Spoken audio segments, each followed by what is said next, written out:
کریں، جو ادھر کی باتیں ادھر کی باتیں ادھر کریں. کچھ لوگوں کا یہی کام ہے، کچھ کام نہیں تو ایسا کر، اس کی ٹوپی اس کا سر، اس کی ٹوپی اس کا سر، کچھ کام نہیں تو ایسا کر. کچھ لوگ ہیں اس طرح جو ادھر کی باتیں ادھر کی باتیں ادھر، سامنے کچھ اور پیچھے کچھ. تو یہ تمام باتیں بری ہیں اور شر ہے. قرآن حکیم نے خیر و شر، نیک و بد، اچھائی اور برائی کی جو معیارات ہم کو سمجھا دیے ہیں وہ ہر پہ اخیر ہے. اب تمام دنیا کے لیے لائق تسلیم ہے. دنیا تسلیم کرے یا نہ کرے. اسلامی تعلیمات ابدی ہے، افغانی ہے اور سب کے لیے ہے. مذہب اسلام، قوانین اسلام لیڈروں کے لیے بھی ہے اور فرنیچروں کے لیے بھی ہے. یہ نہیں کہ لیڈروں کے لیے الگ قانون، غریبوں کے لیے الگ قانون. ایک ہی صف میں کھڑے ہو گئے محمود و ایاز، سبحان اللہ، نہ کوئی بندہ رہا نہ کوئی بندہ نواز. سبحان اللہ، سبحان اللہ. مذہب اسلام کے قوانین سب کے لیے یکساں ہے. مذہب اسلام کی تعلیمات ابدی ہے. مذہب اسلام نے جن جن چیزوں کو اچھا کہہ دیا بس وہ اچھے ہیں، بے شک، سبحان اور قیامت تک کے لیے اچھے ہیں. سبحان اللہ. مذہب اسلام نے جن جن چیزوں کو برا کہہ دیا بس وہ بری ہے، اور قیامت تک کے لیے وہ چیز بری ہے.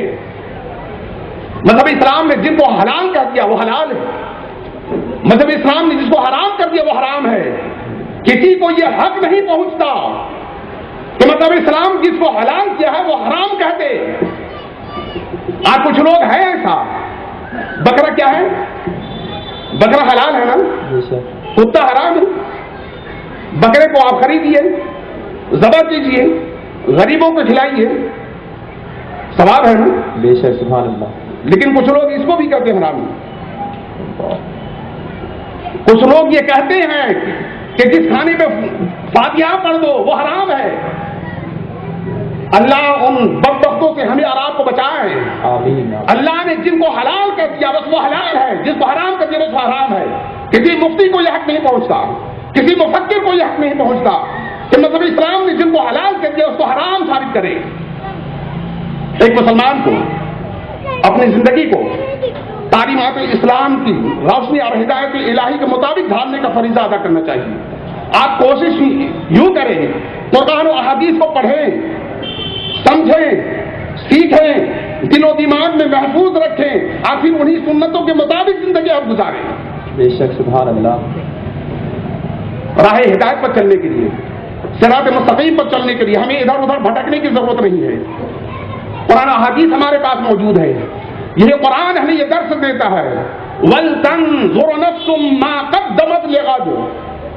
ہر شخص کو یہ دیکھنا چاہیے، محاسبہ کرنا چاہیے کہ ہم نے کیا کھویا، کیا پایا.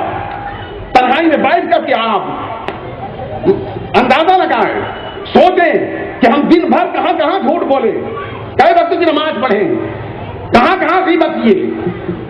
ہمارے اعمال ہمیں صراط مستقیم پر چلا رہے ہیں یا ہم اندھیروں میں بھٹک رہے ہیں. اس کام کو فرق کرنے کے لیے اللہ رب العزت نے عقل کی عظیم نعمت عطا فرمائی ہے.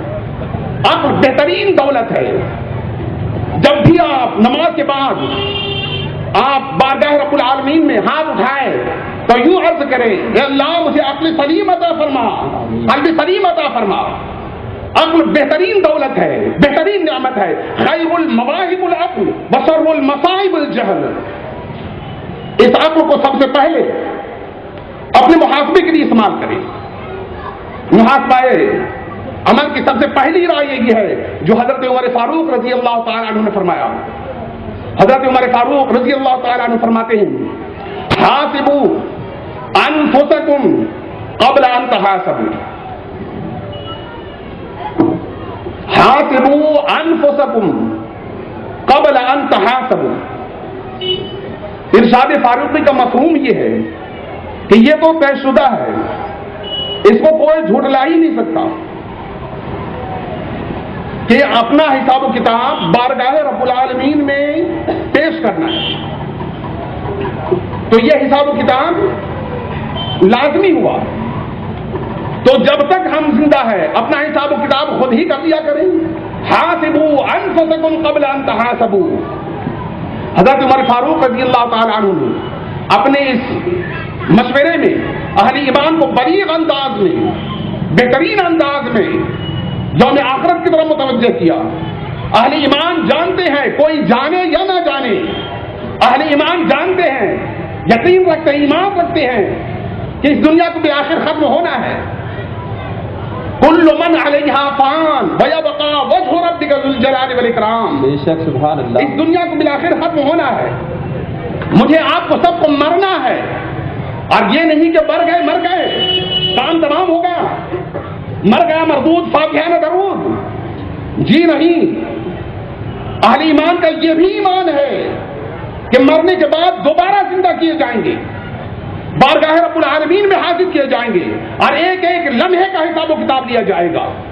تو یہ محاسبہ لازمی ہوا، تو اس محاسبہ لازمی سے قبل یہ اچھا ہے جب تک ہم خدا کی زمین پر چل پھر رہے ہیں، اللہ کی نعمتوں سے لطف اندوز ہو رہے ہیں، تنہائی میں بیٹھ کر کے ہم غور و فکر کر لیں کہ ہم نے کیا کھویا کیا پایا ہے۔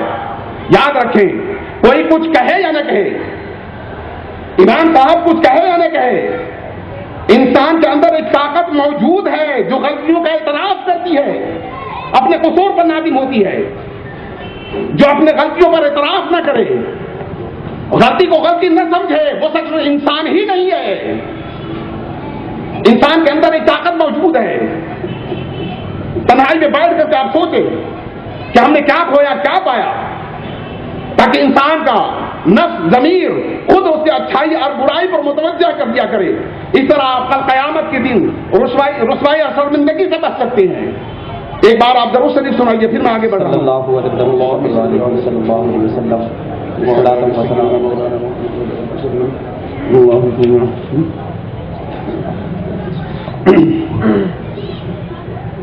عقل مند کون ہے؟ عقل مند آپ کس کو کہتے ہیں؟ جو روزانہ 50,000 روپیہ کمائے لیکن حی علی الصلاۃ حی علی الفلاح کی رسیلی صدا سن کر بارگاہ رب العالمین میں جھکنے کے لیے نہیں جائے، اور روزانہ 50,000 روپیہ کمائے، کیا وہ عقل مند ہے؟ جب وہ عقل مند ہے جو دن بھر محنت و مشقت کرے، 150 روپیہ کمائے، اور حی علی الصلاۃ حی علی الفلاح کی رسیلی صدا سن کر مسجد میں جائے، بارگاہ رب العالمین میں جھکے، اللہ کی تعریف توصیف کرے، وہ عقل مند ہے۔ عقل مند دانا کون ہے؟ اکیس من دان نفسا وعمل لما بعد الموت والفاجر من اتبع نفسا ہواها وتمنى علی اللہ الامانیہ۔ بے شک سبحان اللہ، عقل مند وہ ہے جو اس دنیا کو نہیں، اس آخرت کو پیش نظر رکھ کر عمل کرتا ہے، اور بیوقوف وہ ہے جو اس کو بھول جائے، فراموش کر دے، اور نفسانی خواہشات پر عمل کرے، شریعت پر نہیں طبیعت پر عمل کرے، اور اللہ سے بہت ساری امیدیں باندھ بیٹھے کہ ہم کچھ بھی کریں گے جنت میں چلے جائیں گے، نماز نہ پڑھیں گے جنت میں چلے جائیں گے، جھوٹ بولے گا جنت میں چلے جائیں گے۔ انسان کا نفس اور انسان کا دل خواہشات کا مرکز ہے، تمناؤں اور آرزوؤں کے آماج گاہ ہے، یہاں پہ ہزاروں خواہشیں ہوتی رہتی ہیں، ہزاروں خواہشیں ایسی کہ ہر خواہش کو دم نکلے۔ اگر اچھی خواہش ہے تو آپ اس پر عمل کریے، بری خواہش ہے تو آپ اس کو کچل ڈالیے۔ انسان کا نفس اور انسان کا دل خواہشات کا مرکز ہے، ان نفسانی خواہشات پر فکر و عقل کو کنٹرول کرنا چاہیے، انسان کو فرق کرنا چاہیے کہ اچھائی کیا ہے برائی کیا ہے، ثواب کیا ہے عذاب کیا ہے۔ اگر انسانی عقل یہ فریضہ انجام نہیں دیتی تو پھر انسانیت اور حیوانیت کا فرق مٹ جاتا ہے۔ دراصل یہی انسانیت کی موت ہے۔ آدمی کو انسان ہونا اسی وقت میسر ہو سکتا ہے جب عقل کو سلامت روی کے لیے استعمال کرے، عقل کو شریعت کے تابع کر دے، شریعت پر عمل کرے۔ آج جو شریعت کو چھوڑ کر برائیاں کرتا رہے، طبیعت پر عمل کرتا رہے، تو وہ انسان کا ہو سکتا ہے۔ دراصل یہی محاسبہ عمل ہے کہ آپ جو کام کریں اس پر غور و فکر کریں، تفکر و تدبر کریں، آپ جب اس کام کو انجام دے لیں پھر اس پر غور کریں۔ اگر لوگ بتائیں یہ اچھا کام ہے تو پھر اللہ کا شکر ادا کریں، قرآن و سنت کے مطابق کریں تو پھر اللہ کا شکر ادا کریں، اور اگر لوگ کہیں یہ شریعت کے خلاف ہے تو پھر توبہ کا دروازہ کھلا ہوا ہے۔ ایسا آج تک نہیں ہوا ہے اور نہ آئندہ ہوگا کہ انسان غلط کام کرے اور سرخرو ہو. برائی ہمیشہ بری رہے گی. برائی کرنے والا یا برائی چاہنے والا ہمیشہ پریشان اور بدنام ہی رہے گا. یہ شاہد حسین اپنی طرف سے نہیں کہہ رہا, یہ قوانین فطرت ہے. لا تبدیل لکلمات اللہ, قوانین فطرت میں کوئی تبدیلی نہیں, اللہ کے قانون میں کوئی تبدیلی نہیں. اللہ رب العزت مجھے اور آپ کو دین کی باتوں کو زیادہ سے زیادہ سننے, سمجھنے, پڑھنے اور خاص کر کے اس پر عمل کرنے کی توفیق رفیق عطا فرمائے. وآخر دعوانا ان الحمد للہ رب العالمین.